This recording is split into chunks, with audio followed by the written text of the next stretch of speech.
ایک جگہ ایک صاحب نے لکھا ہے کہ جو آدمی نظر بچائے گا اس کے لیے ایک وعدہ تو طے ہے، اور وہ وعدہ خلاف نہیں ہوگا، وہ یہ کہ اس کی موت ایمان پر ہوگی. اور اس کی وجہ بھی بتائی ہے، دلیل کم نہیں دی ہے، ایک بڑی وجہ بتائی.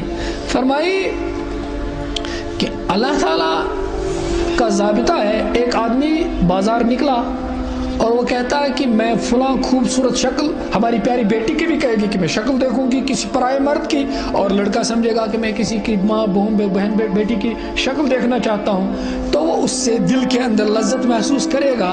اب اسے اللہ کا خوف کہتا ہے یغضوا من ابصارہم قل للمؤمنین یغضوا من ابصارہم، ارے مومنو آنکھیں نیچے رکھو. تو یہ کہتا کہ نہیں اٹھاؤں گا. ایک کشمکش اندر پیدا ہو جاتی ہے، وہ کہتا کہ اٹھا لے، اس میں مزہ ہے. یہ کہتا کہ تھوڑی دیر کا ہے، آگے کی دوزخ ہے. مفتی محمد شفیع صاحب علیہ رحمۃ نے لکھا گناہ بے لذت، ایک کتاب لکھی ہے گناہ بے لذت. میں کتابیں بھی بولتا رہتا ہوں، ان کو لائیے گا پڑھیے گا. گناہ بے لذت، گناہ بے لذت کب ہوتی ہے؟ جب آدمی کر چکا ہوتا ہے، تب کتنا پچھتاوا. تو اب یہ کشمکش ہوگی تو اس نے روک دیا اپنے کو اور نہیں دیکھا، نظر نیچے کی، تو اس کے اندر زلزلہ ہو گیا. تو انہوں نے کہا جب کسی ملک میں زلزلہ، ہمارے حضرت ابھی فرماتے تھے زلزلہ، تو جب زلزلہ ہو جاتا ہے تو اس ملک کی توڑ پھوڑ ہو جاتی ہے، بلڈنگیں گر جاتی ہیں.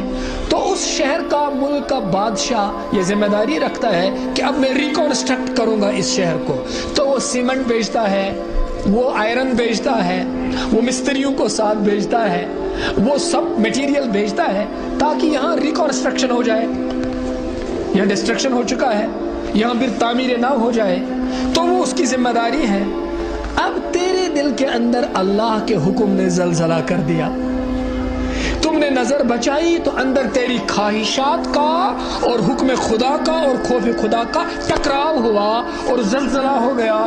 دل کی تمنائیں چور چور ہو گئی، جوانی کی سرمستیاں ٹوٹ گئی، تو اندر زلزلہ ہو گیا.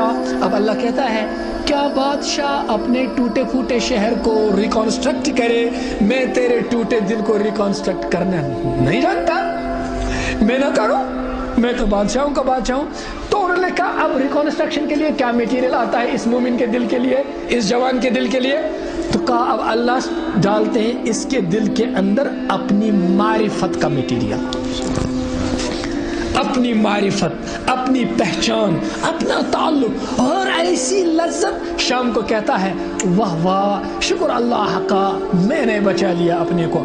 اب جو نماز میں لذت آئے گا، ایک دن میں نعمت جو دنیا میں ملے گی نظر بچانے سے، وہ اس رات میں تہجد پڑھنے کی توفیق ملے گی. کہتے ہیں تہجد کی توفیق کس کو ملے؟ جو دن میں نظر بچائے، جو دن میں نظر بچائے. جس کی آنکھ نہ بچے وہ تہجد نہیں پڑھ سکے گا. اور آخر میں کیا ہوگا؟ موت ایمان پر ہوگی. کیوں کہا ان المعرفت اذا دخلت قلبا لا تدخل منه ابدا، کہ معرفت کی یہ صفت ہے جب ایک دفعہ کسی دل کے اندر گھس جاتی ہے تو آخری دم تک اس دل سے نکلتی نہیں. اب نظر بچانے پر معرفت آ گئی، اللہ کی محبت آ گئی، اب یہ محبت موت تک دل سے نکلے گی.